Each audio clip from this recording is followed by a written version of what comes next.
Welcome to the New Masculine Podcast. This is a place where masculine identifying people come together in community to disrupt outdated models of masculinity and together construct new models for our way forward as men. As a special note, while this conversation is between men, this podcast values all beings and seeks to create positive impacts for all. I'm your host, Travis Stock. I am a master life coach, an equus coach, which means I often partner with horses when supporting clients, and I'm a teacher. In my coaching work, I am passionate about the balance of masculine and feminine energies in each of us, regardless of gender. I seek to help others nurture a relationship with both types of energy, which often leads to a greater sense of wholeness. And yet what I found in my work with men is that many of us have been taught messages about what it means to be a man by first teaching us to avoid anything that is associated with the feminine. That avoidance leads to few experiences of intimacy, emotions outside of anger, vulnerability, or even a sense of belonging.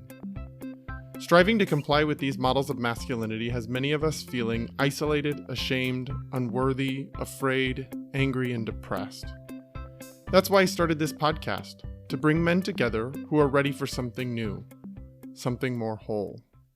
My next guest brings a deeper personal element for me to the podcast as my partner moves from behind-the-scenes support system to an active participant in the conversation. Travis Mears identifies as a spiritual being, a gay man, as an athlete, and as a partner. Travis finds he most often navigates the terrain of masculinity in his work as a Crossfit coach, in relationship, through his sexuality, and in career. I typically notice men having a dominant strength in either the masculine or feminine, and their work is to strengthen the opposite to find balance. I've wanted, however, to have Travis as a guest since the early development stages of this podcast because I believe he possesses and models huge strengths in both. This is exemplified in his clear drive around career, the coaching mentality he shares in the arena of exercise and physical health, the brightness he brings into a room, and his loyalty and care for those in his life. I'm gratefully agreed to join me, and I'm so excited to welcome the man most present in my day-to-day, the T1 to my T2, and the other half of the Travi. Hi, babe. Hi, babe. Thank you very much. It's so good to be here. I'm super excited to increase the level of vulnerability for me bringing you into this so that it's another layer of my personal life involved in this conversation.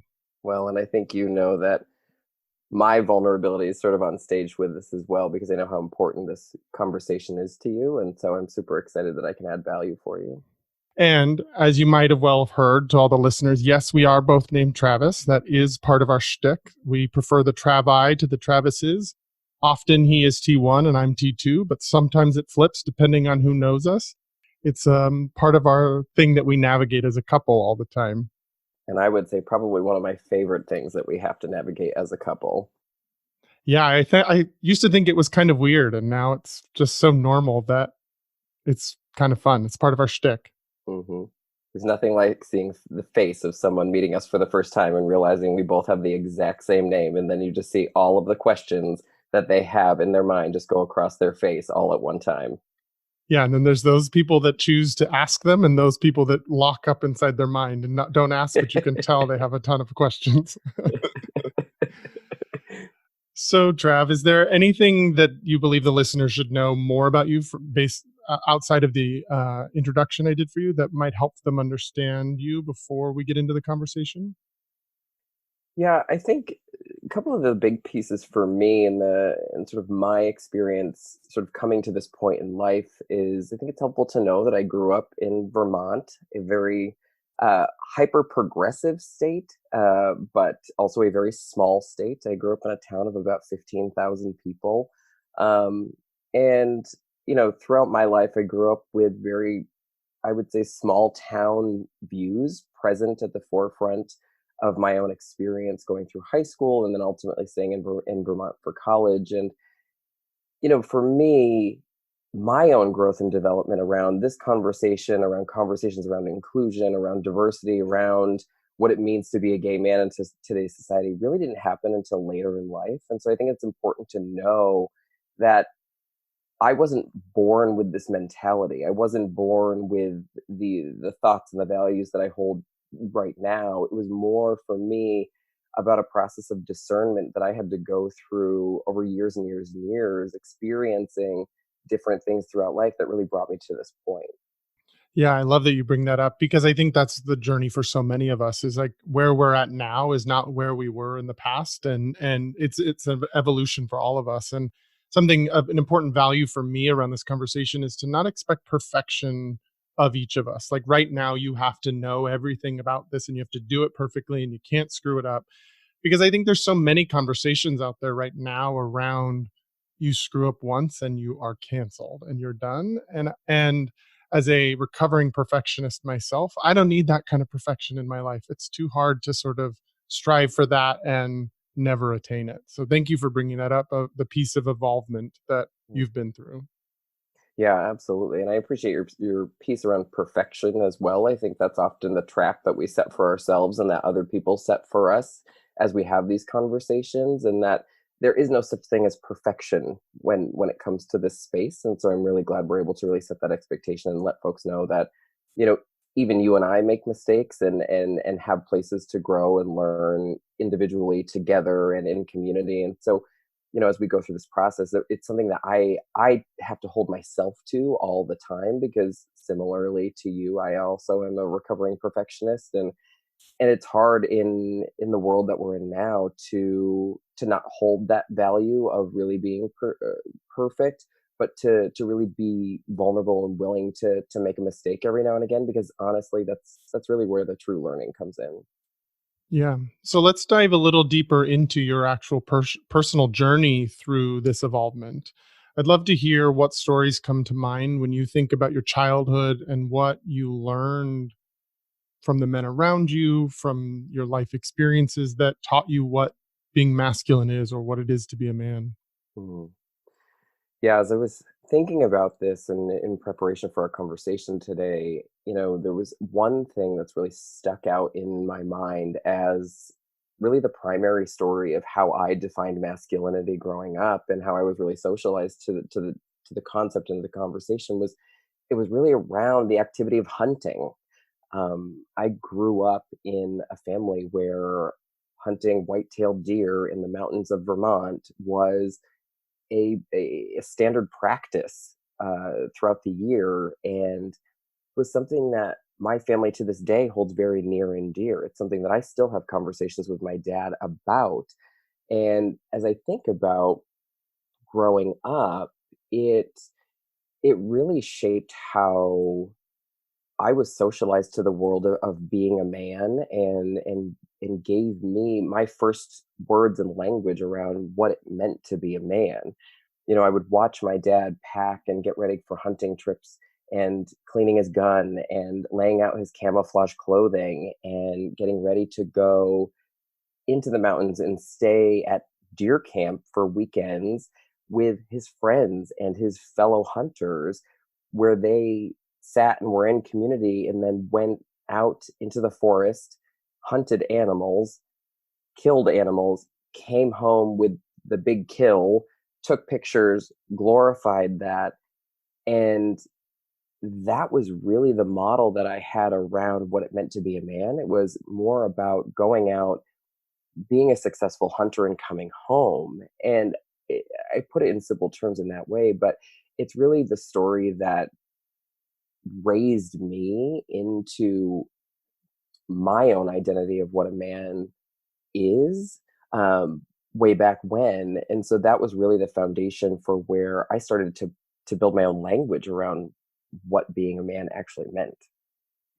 It's so funny. It's the a shared experience between the two of us because I can remember in my own life, one of my stories that sticks out to me about where I started to worry that I wasn't man enough was going on my first deer hunting trip with my dad in the mountains of Arizona. And watching, I was great with the being outdoors. I was fine with the him having a rifle. I was fine with the tracking of animals. And then when the first time I saw him gut a deer, that was the last time I ever needed to be to go hunting with him. And I watched my own brother go through like rifle shooting license stuff and be more involved in that than I was. And so it was a place that I was different in the men in my family and was concerned that I wasn't living up to being enough of a man. Hmm. Can you tell me more about what you made it mean that that was what it was to be a man? What are the values within hunting, values that you saw in those men interacting in that community? What did you gather as what it meant to be a man? Mm. Well, I think for me, it was sort of the broader concept of going out, tracking something down, showing it your superiority by ultimately killing it and then bringing it home. And for me, just seeing that consistently was something that ultimately I wanted to strive to do and to be able to have the skill to do. But in the end of the day, it never sat quite right with me. And so as I saw that really as the model of sort of going out and being the provider for your family and bringing food home ultimately, while at the same time having a trophy, it was those really interesting sort of metaphorical aspects of being a hunter that equaled success, right? It was going out, it was finding something, killing it, bringing it home, not only for the food source, but also for the celebration to say, I did this, I achieved this victory. Look how big this animal was that I took down. Ultimately, then saying, I'm bigger than that animal, right? Sort of building yourself out into that space and sort of filling the room a bit more. And so those were the pieces that I started to really internalize and tried to understand a little bit more and to really try to lean into. But like I said, it never sat with me as something that I held really near and dear. I went through the hunter safety courses. I learned how to shoot a rifle. I learned, how ammunition was made and ultimately passed that. And a lot of people don't know that I used to have a hunting license. But the activity in and of itself was just never something that resonated well with me, but it was something that was so near and dear to my family. So it was this really interesting balance that I had to strike. And honestly, I felt really bad to say to my dad, who to this day is still a hunter, this isn't for me and this is something that I don't want to participate in. And what was his reaction to that when you did? I'm trying to think about when that actually came, and I think it was through a series of experiences that he had that he sort of picked up on the fact that this his eldest son probably was never going to be the hunter of the family. The poor man has two sons, and neither of us hunt, and so it was one of those things that I think it was just the experiences that we had together where he just saw the lack of interest in me coming out, and tr- he never really tried to push the issue, but it was something that I could really tell that he wished that I would have really been able to embrace and so that we could have that bonding moment together, because I know that he did see his friends and their sons having that experience and it just was never something we connected on. Yeah, well, and I think the important thing to look at that in that experience for you is that it's actually about the connection between the two of you, and the activity is secondary.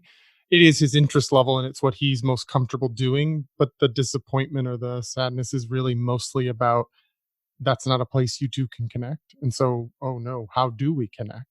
And I think that was it sounds like it was your fear as a child as well, was if I'm not interested in this, how do I connect with my family? If my family loves this, how do I connect with them?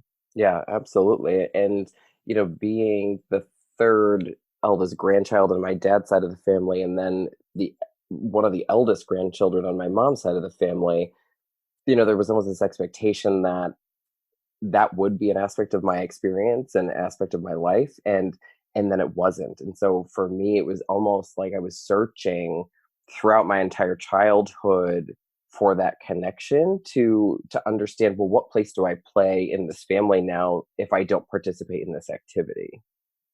And were you able to find alternatives?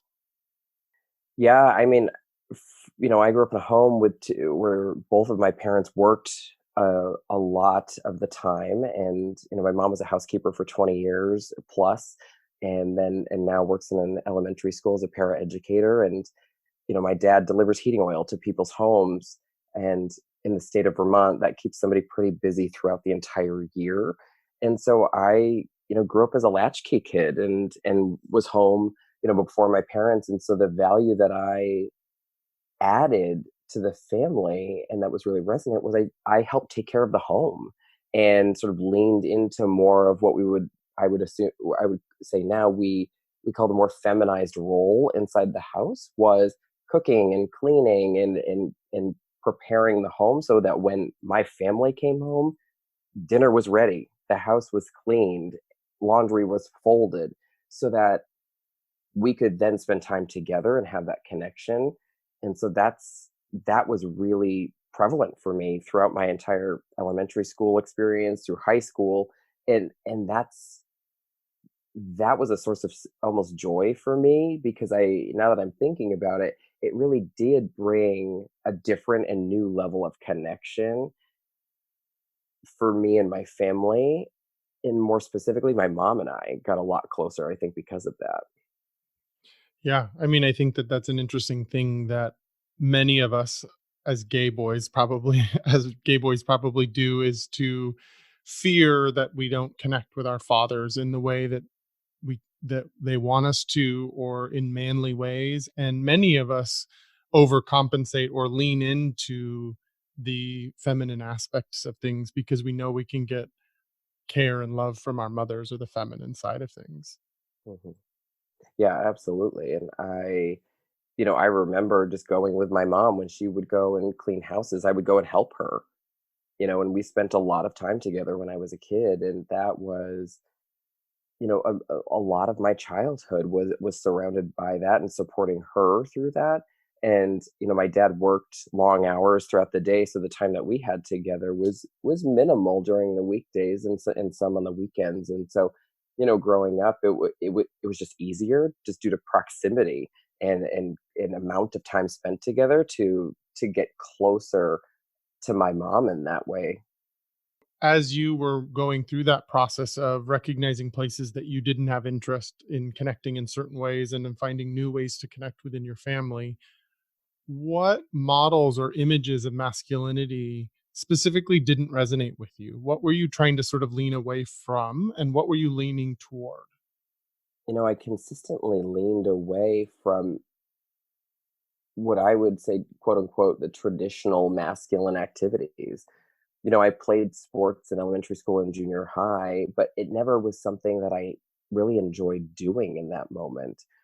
It was something that I did because honestly, my parents wanted me to do that, and it was a source of community for me, but it was something that never really stuck or resonated with me. I wasn't very good at sports, and so I think that probably played a role.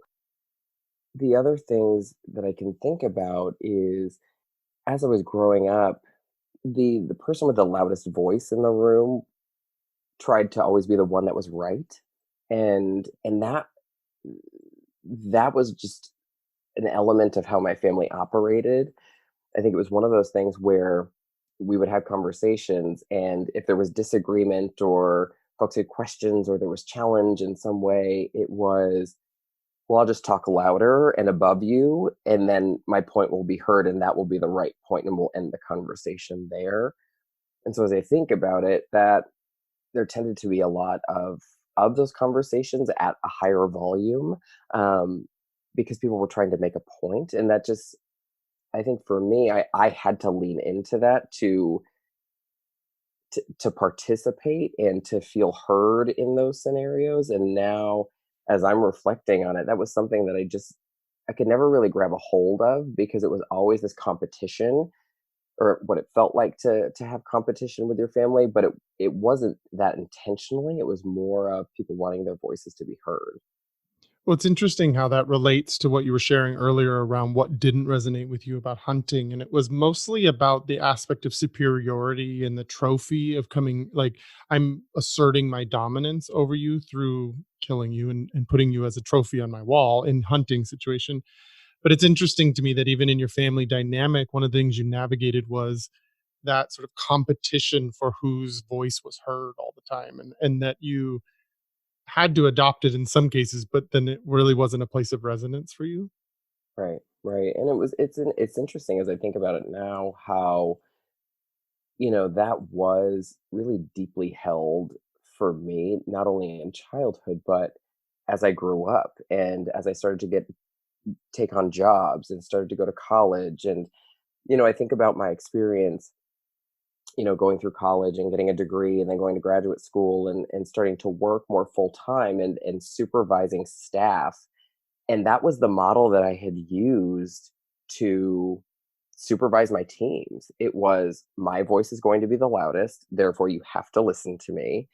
And that's the model that I used for several years of my career. And it's funny how growing up that really didn't resonate with me, but as I grew older, that was the model that I had around superiority and establishing myself as a leader. And so that was the thing I was most comfortable with and ultimately leaned into. And it took several years to break out of that and realize that this actually isn't working and it's actually causing more strife and challenge than good. Yeah, why do you think that is, that you recognize that you didn't really resonate with that from childhood, but then you adopted it anyways, even in your style of leadership? I think it's because it's a known model. It was known to me early on, but I also think it was really unconscious that it was coming out in those ways. I don't think I necessarily realized that the model that I grew up with was taking center stage now in my career and early on in my career, very formative years. And so it was something that almost had to come out and to be triggered for me to actually understand its impact and or that it was having a level of impact on my not only my own experience, but the teams I was working with experience. Yeah, that feels so true to me based on all the conversations I'm having with men on this podcast is that there's two options for us. We either choose the model that was given to us, whether we resonated with it or not. We just unconsciously absorb it and start to bring it into the world, or we consciously and unconsciously try to swing the pendulum the other way and try to be the opposite of our family. And so you only get two options. You get to lean into the pattern that you know, or you get to lean away from the pattern that you know. Those are the only two options. And yet I think there's some sort of balance that's in there that I think, as you're saying, that being triggered and it not working sometimes and seeing the flaws of it and seeing the internal conflict you have with it is how you get to find your own pathway through it and your own sort of new methods for showing up and new ways of showing up as a man in this world.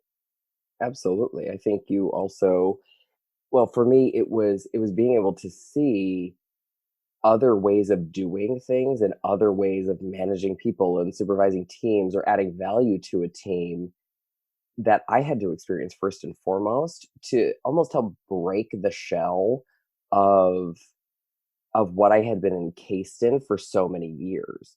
And for better or for worse, I mean, it is, and always will be an aspect of my experience. But when you're growing up and that's the only thing that you have to be presented with things that are other to help you understand, or and specifically myself, for me to understand what else is out there or what are there what different ways are there of doing things so that I could ultimately grow and be better.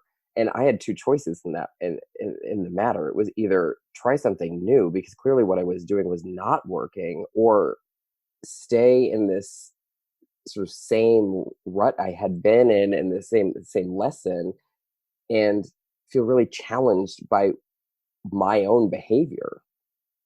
So when you were noticing that there were other options and you were being confronted in those ways, how did you navigate that? I think a lot of men that I see, when confronted with other, can sometimes close up or resist or push against and sort of dive deeper into their own patterns when they are confronted with the other. How did that show up for you? At first, I will tell you it was not easy. I think you know me well enough to know that, when I'm challenged in certain ways, I tend to get a little bit prickly and sort of my hackles can come up because something is different. And at first, when I was a lot younger, it was hard. It it made me feel like I was wrong because I was being presented with new models and new ways of doing things. And and so for me, it took several times and several different experiences to be able to understand and really see the value of sort of discerning through my own mental models of things to really understand and to see a reason for shifting those. Right? It took time for me to step back and to say it's okay that I let other things in. It's not going to hurt me or harm other people. It's actually going to support me. And I think at first, when new approaches or feedback or any level of criticism came towards me, it was like this initial jolt of what you're doing is wrong. And so instantly defense mechanisms come up. And so there was a lot of judgment from me at first. But as I continued to grow and continue to start to see the benefit of shifting my own process and my own behaviors, I started to see the results, and the feedback I was receiving from other people was much more positive. And so that was the hard part in the process, is that initially when I was challenged or someone provided a level of feedback that I didn't agree with at first, I judged it instantly and sort of placed it in a box of, well, this isn't going to be worthy of my time. But it kept coming up over and over and over again. And it was those immersive experiences that allowed me to have and receive enough of that feedback that I saw a pattern. And so when I saw the pattern, I could you couldn't not acknowledge it. But it took a lot of time, absolutely. I'm so grateful that you're sharing this because I think that this is what happens a lot in this conversation around masculinity that's happening on a broader cultural scale is the second we talk about toxic masculinity, the second we talk about new ways of men doing better, consent culture, me too, it automatically puts men into this place that I've done something wrong or I am wrong. And while there is some truth that we as men need to look critically at our behavior, we also need to have enough safety in ourselves to be able to move through those processes and have immersive experiences and other people's experiences to see other ways of doing it. Are you able to point to any sort of methods in yourself that have been helpful in moving through that process more quickly or more easily or more gently? The first thing that comes to mind is in the places where I was able to move forward quickly and or feel a sense of safety, it was because I was in a place, like a physical place, whether that was on a team or in a specific office, or there was a level of psychological safety on the team that I was with and a part of, or the group of people I was associating with, whether that was family or former partners or friends, that I could be vulnerable and say, "This hurts me because." And I think that was something that I needed to really lean into early on, because what I realized throughout that process is that I was terrified, right? If I came from a space where if that I felt if I wasn't right, then something was wrong and something bad was going to happen. And so I think the thing that supported me the most was having team members or friends or relationships that I could count on to provide a level of psychological safety for me to explore what I was hearing and why I was hearing it. I had been in spaces where I was just provided with the feedback, and that was it. And there was no support provided alongside of it. And so I was sort of left to deal with it on my own. And that was the hardest part, is when I felt alone, that I couldn't find support anywhere else. And so I think for me it was the relationships that I was cultivating and that I was in, that allowed me to work through some of the challenge I was feeling. um, the other piece for me is that I started going to therapy really early on, and I say early on, in my mid 20s, that allowed me to be vulnerable in a way I had never been vulnerable with myself or with other people before. I quickly realized that having an objective third party who can't tell anybody anything listen to you was one of the most cathartic experiences I've ever had. And so for me, that played a really big role in who I am today, because I had such freedom in that space to just let go and to stop protecting myself all the time. Well, I love that so much of this is about like acceptance and belonging and community and bouncing things off of other people and being asked to step up, looking at things, sharing how you feel vulnerably. And I just love that you're sharing so vulnerably in this, that it wasn't always perfect for you and it has been a growing process, because I think in you sharing that on this, that people get to hear what that process is like. And inherently, that builds psychological safety for the listeners to start exploring that as well, because you as somebody that's showing up as a part of this conversation is helping to embed the conversation with that psychological safety, is saying, I've been there too. I've struggled with this too. I wanted to be so right at different times that I couldn't see other people. I just needed to be right, or else I felt so miserable about myself. So I really appreciate you sharing that and being willing to acknowledge that it hasn't always been the easiest part of your journey. Yeah, and I think I appreciate that reflection, and it's not, the one thing I will say is that it's not easy, right? I think as men, we're brought up to always have the right answer.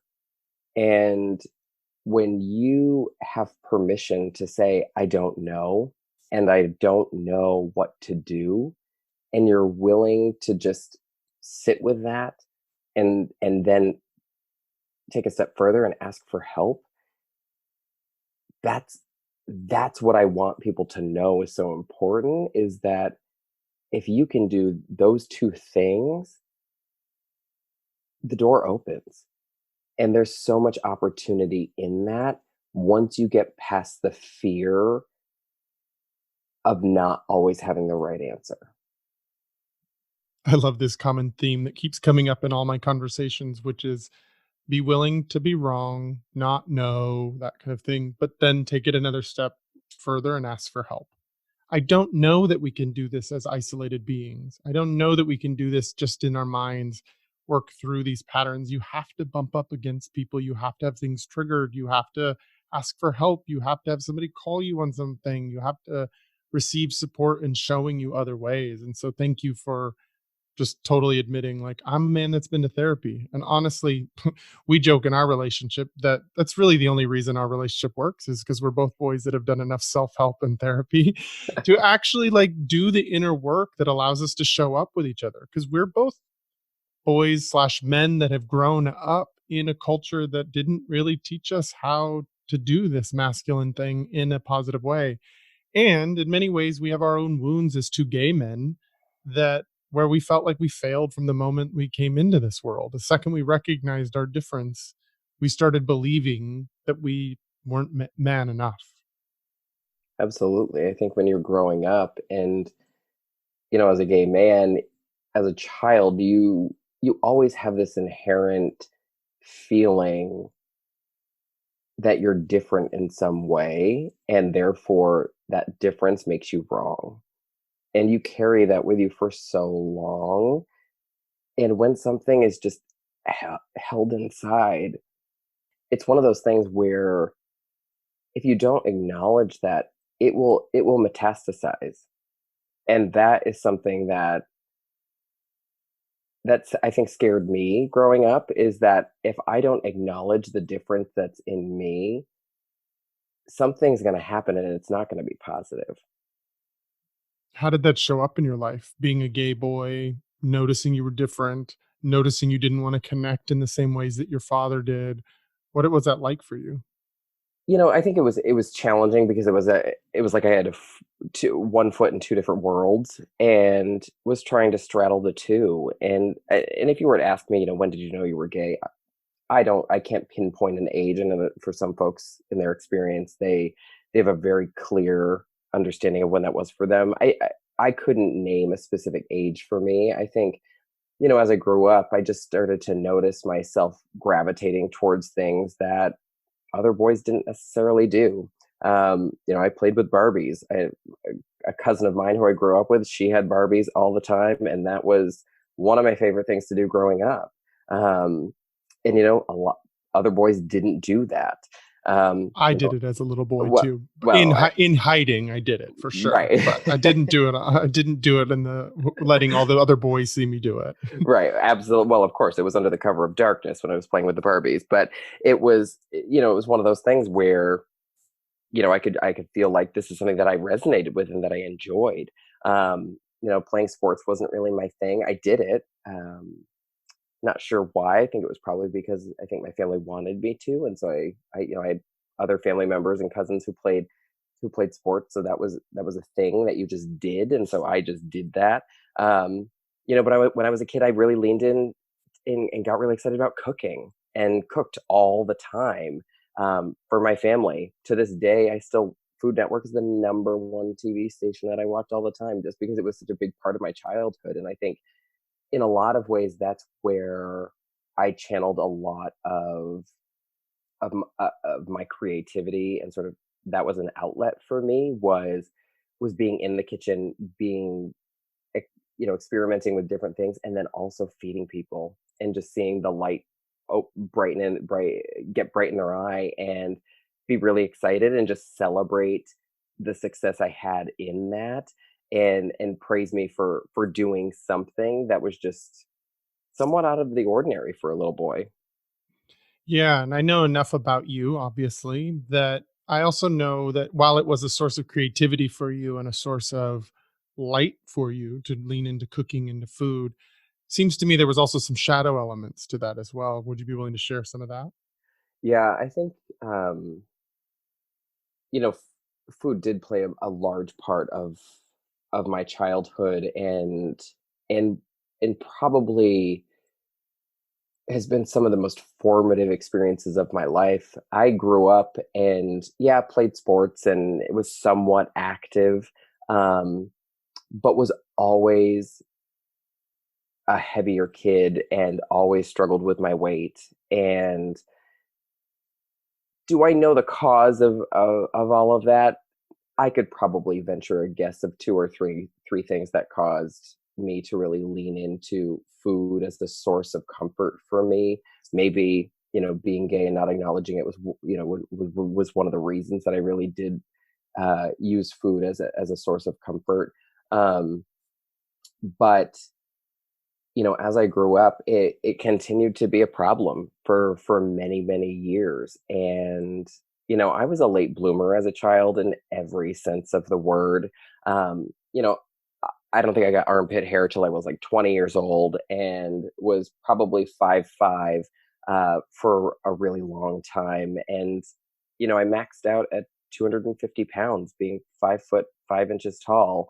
And that's a lot of weight for someone. And especially at that age, especially when you're in the most formative years of your life. And I navigated all of my educational experiences and friends and school, you know, through that time. And, in junior high, my nickname was Pudge. And I never leaned away from that. I leaned into that because I wanted people to like me. And, that was something that for me was a really big part of my life.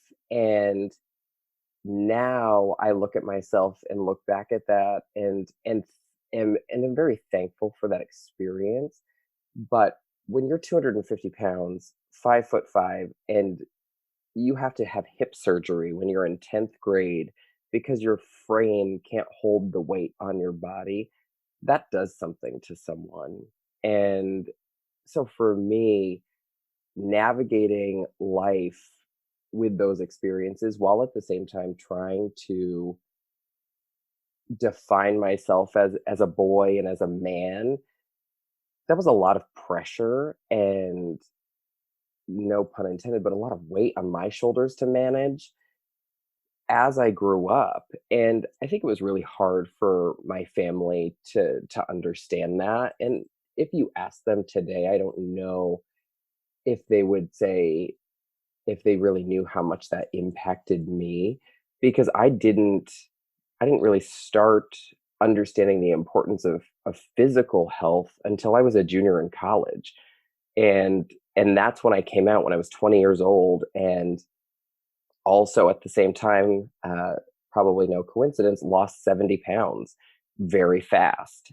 And I think I got down to probably 135 pounds, which was not healthy for my size and proportions at that time.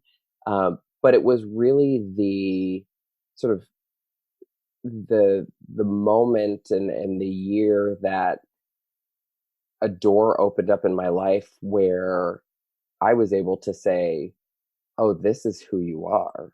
This is this is the person you're meant to be."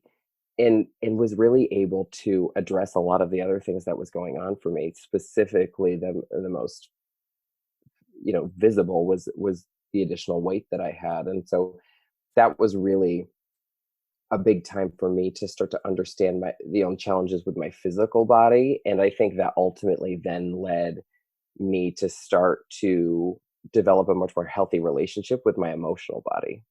I'm super struck as I'm listening to you. I mean, I know your stories, I've heard you tell them before, but I don't know that I've ever put it together in this way that it must have been a lot of pressure to have that internal conflict that's going on around masculinity, around being a gay boy, around all these different pieces of being having all that internal conflict, but then also having that external conflict too of having your body start to betray you and your body not develop in the same way other boys are and to develop slower and to be overweight. There's this whole internal and external world chaos that I'm just struck by as I listen to your stories. Yeah, and I mean, I'm even sitting here with tears kind of welling up in my eyes because I don't necessarily, I obviously knew the impact that it had on me, but I think it is a challenging subject to talk about because I see the impacts that it had on me early on. And I also see the benefits that it has on me now, right? In my introduction, you talked about me being an athlete. If you were to ask me when I was 15 years old how I identified, athlete would be the furthest thing from the list that I would have ever said, right? And now I have the privilege of supporting other people in their physical and emotional health.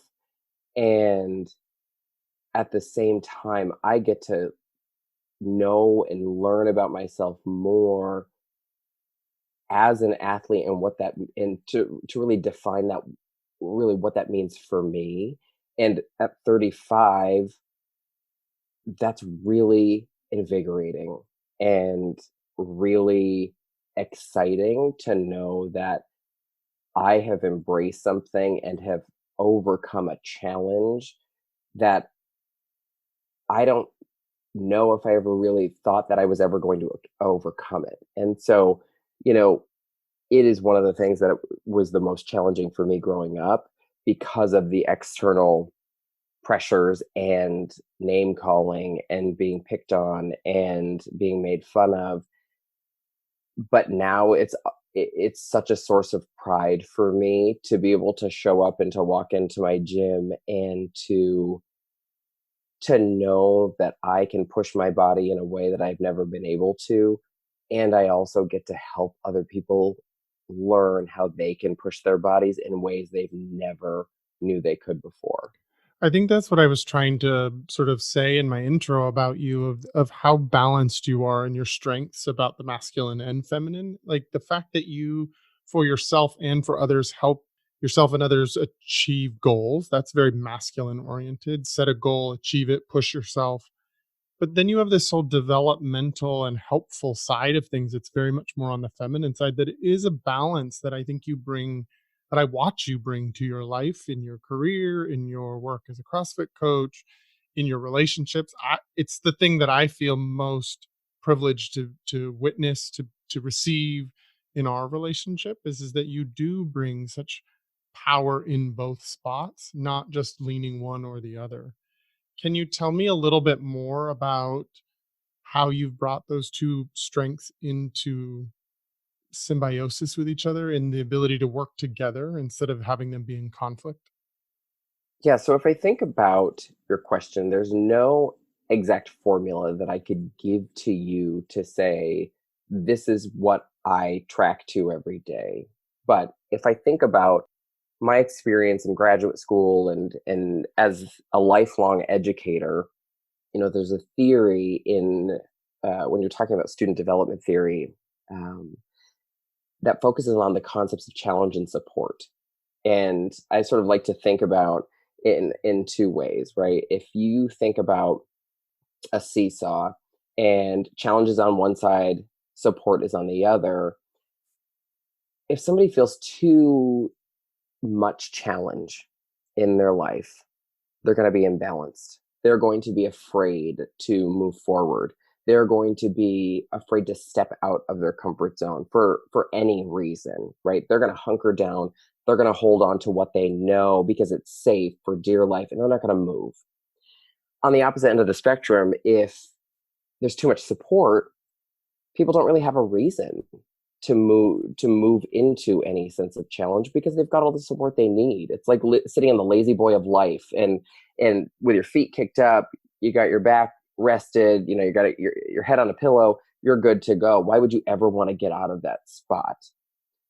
But for me, it's thinking about looking at life in that balance to say, okay, if I'm providing a level of challenge, whether that's through a challenging question, whether that is through a firm statement or a really hard workout, my next question is, what is the challenge that, or excuse me, what is the support that I'm then bringing into that challenge to help someone have that balance? Because for me, it's not an either or, it has to be a both and. If you want any level of change to happen, any level of growth to happen, any level of movement forward to happen, because if you're providing challenge, someone has to know that there's a support there for them. So they're more willing to walk forward. That's exactly it. And that's exactly what I try to bring into my work as a life coach or as a person supporting other coaches who are training to be coaches. Is that concept of challenging people, but also providing the support they need to actually achieve that or to have success in that, not to just leave them out hanging by themselves to deal with that challenge. I don't think that works either.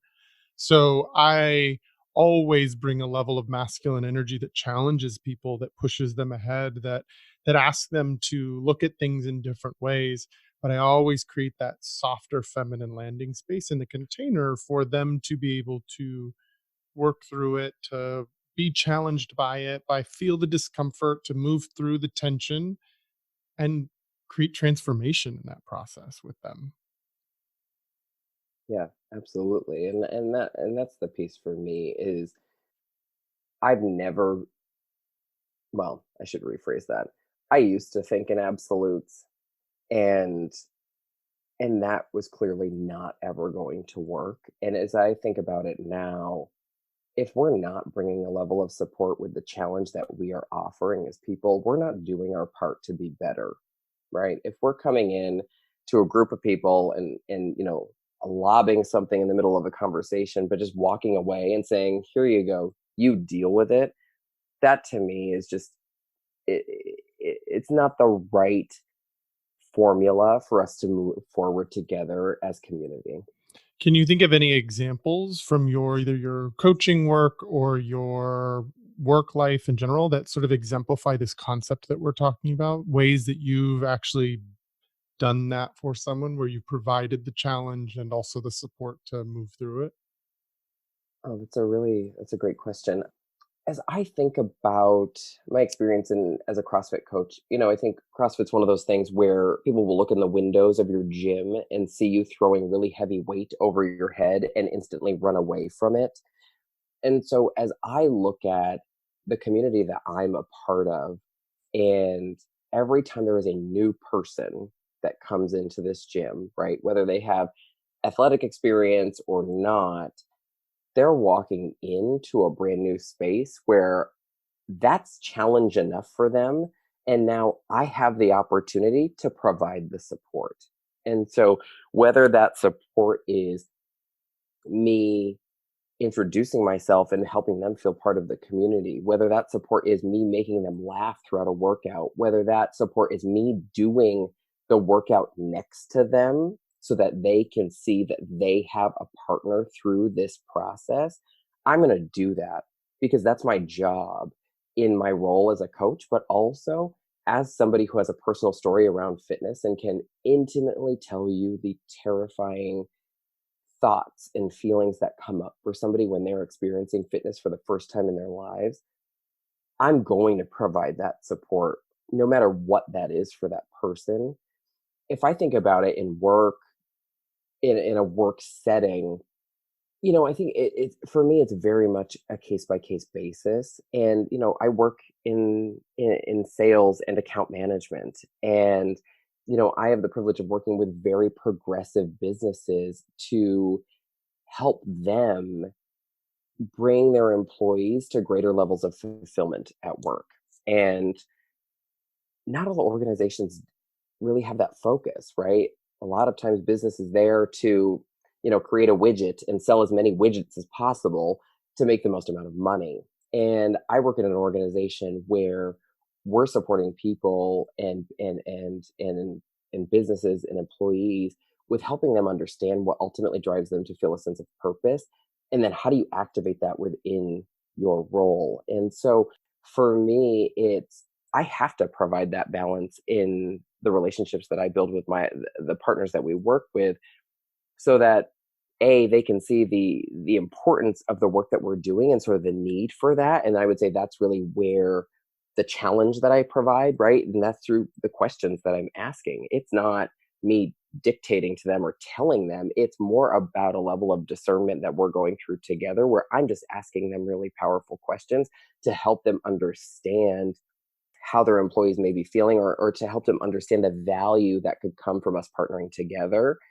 And then the support end of it is more for me about providing the resources that they need to be successful and to not sort of leave them out to dry. So it's very much a both and for me. I look at every situation as very much of a two-pronged approach. What challenge am I providing, and then what support does that look like?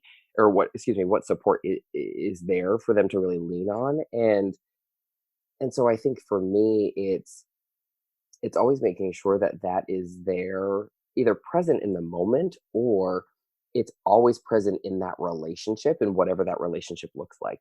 I take all of the relationships, whether that's in work or whether it's in my coaching experience or in personal life, they're their own relationship. And so I'm not trying to fit a square peg into a round hole, and knowing that a way that I interact with you is very different than the way that I interact with my coworkers or with our friends. And so for me, it's being able to see each of those relationships as its own unique thing and honoring it for that. Yeah, that specialized attention. I think that that's in my experience of knowing you and seeing how people engage with you and the feedback they give to you is they do feel like you see them as individuals and that you are there and invested in their journey at work, in your coaching at CrossFit, in our friendships. I do see you doing that all the time, and I do think as you were describing your work environment, that is exactly sort of the thematic elements of the mission of your guys' company is around. It does have that sort of balance of masculine and feminine energies. It's helping companies be more successful, but not in necessarily the traditional ways we think of as companies being successful, as this, like just the bottom line, the dollar amount that they're bringing in, the amount their quotas and budgets that they're meeting. It's actually about the human element that's within those organizations, about fulfillment of the individuals that are allowing those goals to be achieved. It's the purpose of those people that are a part of why the company works in general.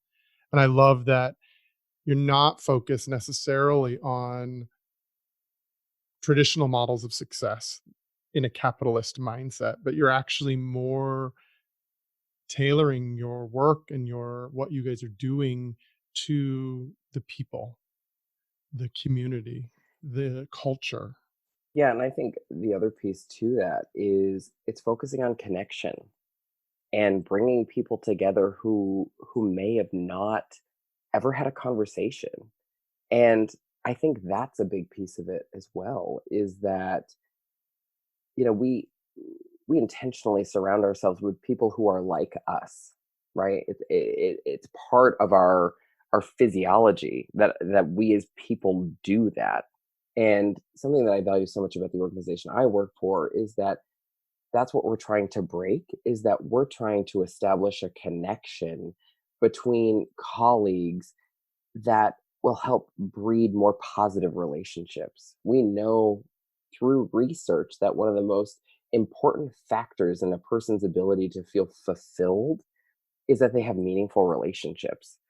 And if we start there as that foundation, there's really there's no limit to what we can do.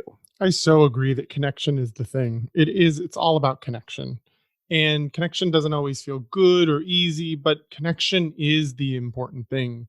It is what takes us from the models that are currently kind of not sustainable in our culture, that are driving us to produce more, that are striving, or that are driving us to disregard the connection piece in pursuit of the mission, in terms of the money, in terms of the success, the wealth, any of that kind of stuff, but actually puts connection back at the center point, that that's what we're striving for, and the rest of it can coexist with it, but is not the major focus of everything.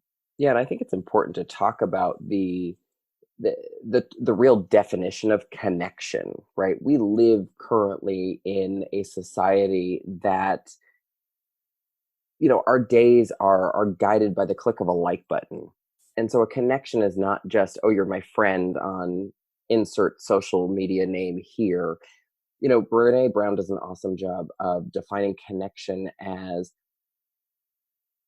somebody being someone feeling heard, valued, and seen without the fear of embarrassment or judgment. And I think that is so important when we think about connection, that we show up and we are able to provide other people with those elements to help them feel that true connection. Yeah, and in the world of social media, we're able to be seen, heard, felt by a lot more people. The amount of people we can connect with is greatly enhanced by that. But the piece that's missing is that, without the fear of embarrassment or ridicule, because that's even more prevalent than before, because we're behind the screens and we're commenting on each other's stuff and we're canceling each other and we're getting in these big fights online that aren't actually putting the connection at the center, and nobody feels heard or seen or valued in any of those conversations. And so I love that you're putting a focus on that connection piece, to not only be put yourself out there and be vulnerable and share, but also the container of safety around that, so that you don't have to worry about rejection and embarrassment and all of the things that cause us to clamp down and to hide from the world. I know that's been part of my journey, is sort of being willing to have a voice in the world, being willing to step forward and have a perspective that could be criticized, that could be looked at as not valuable. And sometimes I have seen those comments that have been critical of the mission of this podcast, that are critical of a gay man talking about men's issues, that are about what it is to be a man. And I love that you bring such a focus around connection from a safe place that allows us to grow together rather than to grow apart. Thank you. I really appreciate that, and I think it's it's terrifying. I think there's a lot of folks out there who are scared to truly feel connected to other people because of experiences they've had early on. Yeah, it's real. It's real. Those experiences are truthful, they're real, they cause us to be afraid of the connection, and yet we have to choose to stay open, even when all of our protective strategies say close down. And that's the hard part, right? It's when our defense mechanisms come up It's how do you disarm yourself enough to allow that connection to come in? And that's, I think, what we're really fighting against. In a lot of ways, we're fighting against ourselves and our unwillingness to be vulnerable and to step forward and in the face of potentially being hurt. And that's the hardest part through this process is I find that we have to role model so much for those of us around us on how to show up well, how to connect with other people. And that is exhausting and it's tiring and it sets us up for potential heartache. And I think that's what's needed in this process is that we have to drop our egos to sometimes say, you know what, I'm afraid of connecting, but I'm going to try. Yeah. And the question then is where's the support, right? That's the challenge. And where's the support that we can rely on to pick us up, to dust us off, so that when that challenge feels far too much, what do we have to lean on? And I, and personally, I look at that and I start with myself in that, and to say, what am I going to do to take care of myself first? And then once that firm foundation's in place, it's then being able to look outside and say, okay, now potentially what other resources can I use to provide support? Whether for me, that's you, and you know this, and a lot of times it's you, but are there friends I can lean on? Are there coworkers? What about my therapist? I just started seeing a life coach. It, it's one of those things that we have to be willing and to give ourselves the permission to almost put ourselves in harm's way to help move us forward together. Yeah, and our ego does not like that. It wants to keep us safe. It wants to keep us in our comfort zones and in our patterns so that we can stay the same. The known chaos is always feels safer than the unknown chaos that we potentially invite into our worlds when we do things differently or when we're vulnerable or when we stay open. Something you were talking about was role modeling for others. And I'm wondering, do you have any people that come to mind when you think of role models in terms of really healthy, balanced masculine energy or new masculine behaviors? Yeah, uh, this is a question that I struggle with in some ways because, and you know this very well. I mean, I think it's challenging to find male identifying folks specifically who are willing to engage in these conversations. And it's one of the things that I've really had to take a look at and to say who's really taking a step forward in these ways that maybe has surprised me, or who's doing it in ways that are different than I do or than you do. As I think about people doing this work or people in our lives, I think that, if I look at the both of us, I think our dads do a really good job of this. And not just because they're our dads, but I think just because they're great men. Um, and as I reflect on the relationship with my dad, like, he has been on such a journey and is my biggest fan of all time, and this, and is something that, when you're the father of a gay son, that's not easy for a small town hunter from Vermont to navigate. And I do see him stepping into the new masculine in a lot of ways because he's curious and will ask questions, not maybe as quickly as I would hope or that others would want to see, but he's doing the work, and that is what I'm just so proud of him for. Um, it's so refreshing to see, and something that I do love watching him step into. And I see it in very subtle ways through comments that he makes or gestures that he makes. And um, it's one of the things that I value so much about him is that his willingness to be curious and to love unconditionally, and in that says to me you're willing to embrace something that is different than what you're used to, but you're also willing to sort of step into that challenge and acknowledge that it's a part of your life. And so I think he does a really good job of that. Well, it's so apparent even just in his relationship with me. He's always made me feel welcome, loved, cared for, valued. So whatever work you two have done or your family has done around that piece is apparent in the fact that he now has a second Travis in his life, a second gay Travis in his life, Yeah. who's important, who and he always makes me feel valued and seen and heard, and I don't fear that I don't belong in some way because of who we are as men. Yeah, and I love watching that, and I love watching your relationship together grow. And you haven't spent much time together, but it is something that is just it's so fun to watch.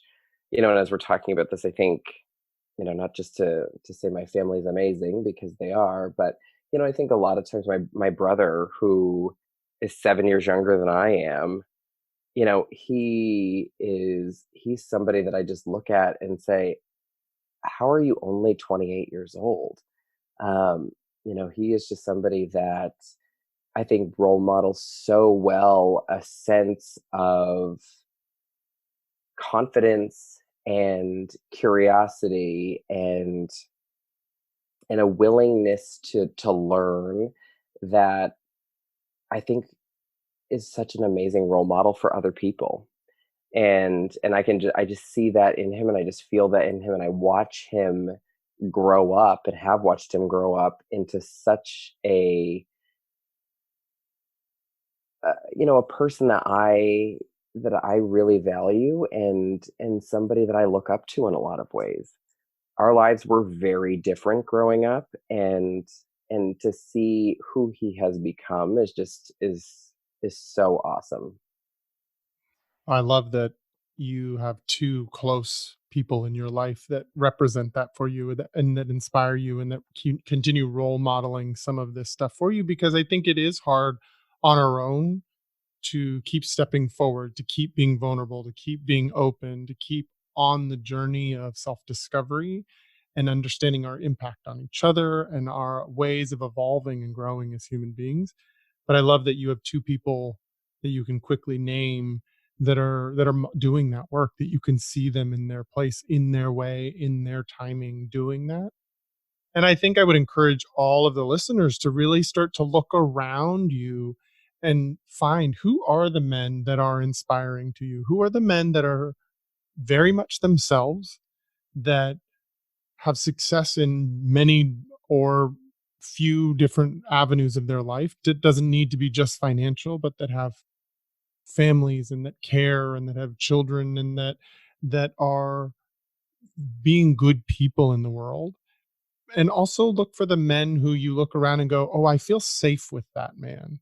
Because I don't know that all of us feel that safe with men, male, women, man, woman, gay person, straight person, trans person, non-binary person. Like, in many ways, I hear this a lot, that in a room full of men, very few of us actually feel really just safe. And yet there are those men that do create a safe container around them, that do show up, that do strive to be better. Doesn't mean they're perfect, but they are on a journey in a process. And I would encourage us to start looking around for that and celebrating them, telling them we appreciate that, telling them that we love being able to observe that, because that's how we continue to transform this conversation, is not just point out what's not working, but to really actively look for the men in our lives that are doing that and share with them that we appreciate it. Tell them we love how much work they're willing to do, how much discomfort they can do, how vulnerable they are, how much safe space they create for others around them. So thank you for pointing those out, because I understand why it's a challenging thing to think about when you first start thinking about it, because most of us are looking for models of new Mm. masculine behavior, that are looking for safe men out there. And so doing the work to stretch to look for it and rewarding that, I think is a really helpful next step for us in this conversation. Yeah, I think you bring up a really good point around the importance of celebration in this work, is that it is really challenging, right? I don't think anybody ever says that growing and developing and establishing new thought patterns and new ways of thinking is an easy process. It's not a light switch that flicks on, right? If I think about my dad, he's come a long way and has gone through a variety of challenges with me and in our relationship to get him to that point, right? It was just never something that sort of clicked in and that was just so easy. And so I think that's the other piece, is we navigate this process in a way that is it's not celebrated enough. And so the question then becomes, for me, it's, how do these people keep going, right? How do they keep building the energy up to keep moving forward? And I think your point around celebration and just acknowledging and saying, hey, you know what, I really appreciate that. That acknowledgement in and of itself, I think, is worth its weight in gold, and will really help people really bring sort of the intrinsic motivation necessary to keep being those role models that we need to see today. Yeah. I mean, I think it's the thing that I'm most trying to challenge myself to do in my relationships with other men, is to actually be willing to do the vulnerable act of saying what I appreciate and love about them. Sometimes that doesn't feel safe. Sometimes it feels scary. It feels like I'll be rejected or my intentions will be misread. And yet, male intimacy, sharing what we care about each other, celebrating each other, that's such an important aspect of our evolution, and our sort of transformation about what it means to be a man in our culture, to something that's more sustainable and that's something that is more kind and generous and loving. So, I'd love to know whether or not you can synthesize everything we've talked about into one little nugget. One of the ways I end all my conversations is to ask, if you could give men one piece of advice, what would it be? Yeah, as I think about our conversation today, and as I've just been thinking about recording this with you, it's something that I think applies to so many things in our lives. And what I would just say to people is, be curious. Don't be afraid to ask yourself questions, ask other people questions about their experience. You know, I think what catches us at times is that we are defending against the unknown and the unfamiliar so much because we're afraid.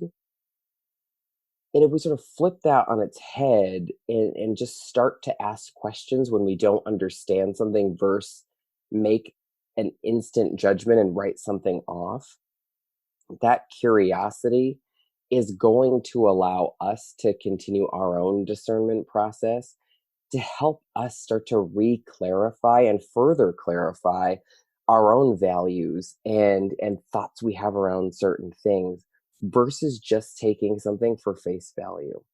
So if I had just had to say one thing to the listeners, it's be curious and don't be afraid to ask questions.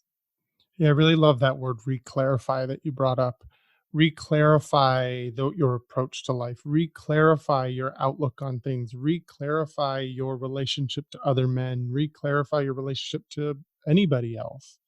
I like that that can be a focus instead of choosing the comfort zone and what you already know, being curious enough to wonder, I wonder if there's another way. I wonder if another way would bring even more satisfaction to my life. So thank you for bringing that down into sort of like a takeaway piece that I think is a really important one for people to hear. You're welcome. If people wanted to connect with you or understand more about the work you're doing in the world, how might they do that?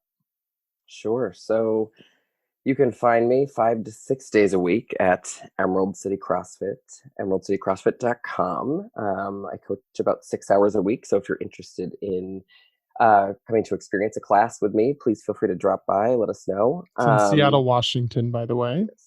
Yes. Yes. Or I am on LinkedIn at /T Mears. Or you can send me an email at travis@imperative.com. Imperative is my full-time job where we are focusing on purpose and fulfillment through our model of peer coaching. So please feel free to check out imperative.com and email me at travis@imperative.com.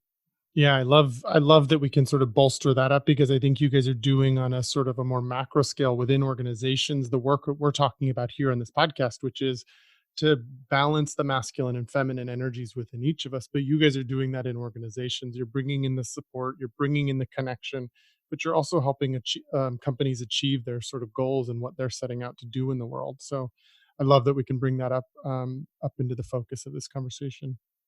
Well, I'm really, really grateful that you joined me on this, that you took the step to be vulnerable and sharing, and for participating in something that's a soul project for me. I know that sometimes can feel a little daunting to be invited into that and to feel like you have to live up to something. And I just really appreciate you showing up for me as my partner, as a man in this world who inspires people, who challenges people, but also creates a lot of safety for people. And I think you can see that in all of the feedback that we hear from people, is how strong you are as a person, emotionally, physically, mentally, and how much you inspire and lift people. I really appreciate you being a part of this and me getting to feature that on this podcast. There's another piece that the listener should look out for, a little teaser. We decided to play on the Travi thing, and we're going to flip it for our next episode. And you get to hear Travis Mears interviewing me about how I would answer some of these questions. I think it's important for you all to hear how I might answer, for me to be vulnerable in this conversation, for me to talk about my stories. So we're going to let it be playful, and you'll get to hear from Travis again as he takes over the hosting gig and starts to ask me to participate in this conversation in a bigger way. I'm super grateful that he's already said yes to doing so, and I am excited to see where that goes. If people want to connect with me, they can find me on Instagram at Travers03. They can email me at travisstock03@gmail.com, or you can go to my website at travisstock.com. I love hearing from listeners. I love hearing how these conversations are impacting you. I also love places where you want to ask questions or want to participate in the conversation because there's a blind spot of mine or a blind spot of a guest that I have on there that you'd like to continue helping us evolve this conversation. This is a growing conversation. It's a living conversation. It doesn't need to be static. So please feel free to reach out and participate in the conversation in ways that feel good to you. Until next time, I look forward to sharing my stories and for having Travis on as another featured person on this podcast. Thanks for joining me, Travis. Thank you.